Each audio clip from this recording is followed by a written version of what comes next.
वालेकुम मेंबर्स, आज हम आपके लिए लेके आए हैं सबक नंबर 8 के कवाइद।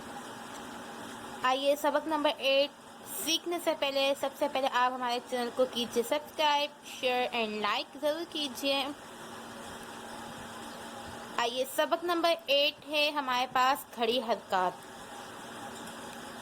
खड़ी हरकत किसे कहते हैं? खड़ा ज़बर, खड़ा ज़ेर, उल्टे पेश को खड़ी हरकत कहते हैं। खड़ा ज़बर, खड़ा ज़ेर, उल्टे पेश को खड़ी हरकत कहते हैं।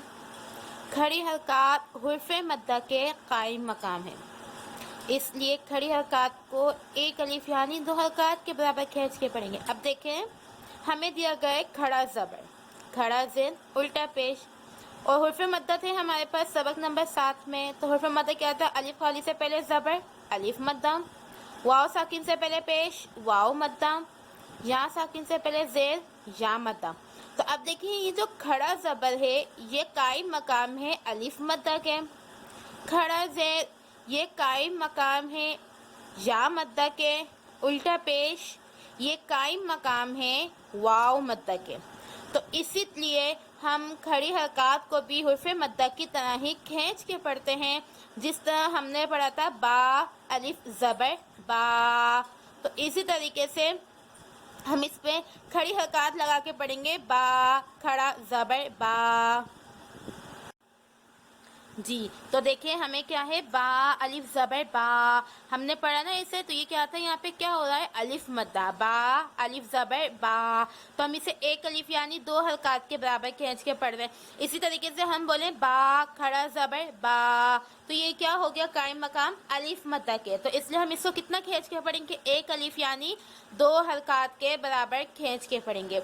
इसी तरीके से आप देखिए, हमें आगे हमारे पास है बा या ज़ेर बी। तो बा या ज़ेर बी में कौन सा कायदा हो रहा है? या मद्दा का।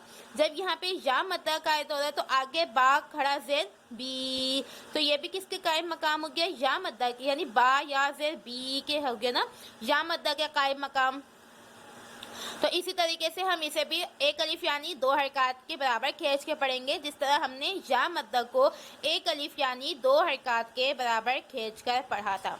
इसी के बाद हमें दिया गया है उल्टा पेश। तो देखिए, उल्टा पेश वाव मद्दा के कायम मकाम है, जैसे बा वाव पेश बू।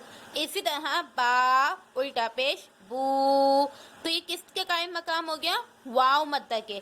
जिस तरह हमने वाव मद्दा को पढ़ रहे हैं खींच के, इसी तरीके से बा खड़ी हरकत को भी यानी उल्टे पेश को भी हम इसी तरीके से खींच के पढ़ेंगे। अब देखें, इन तीनों को जिस तरह अलिफ मद्दा, वाव मद्दा, या मद्दा को एक अलिफ यानी दो हरकत के बराबर खींच के पढ़ा है, इसी तरह से खड़ी हरकत को भी हम एक अलिफ यानी दो हरकत के बराबर खींच के पढ़ रहे हैं, क्योंकि वही बात कि खड़ी हरकत हुर्फ़े मद्दा के कायम मकाम है। जैसे अभी हमने सीखा, खड़ी हरकत अलिफ मद्दा के कायम मकाम है, खड़ा ज़ेर या मद्दा के कायम मकाम है, और उल्टा पेश वाव मद्दा के कायम मकाम है। इसीलिए हम कहते हैं खड़ी हरकत हुर्फ़े मद्दा के कायम मकाम है।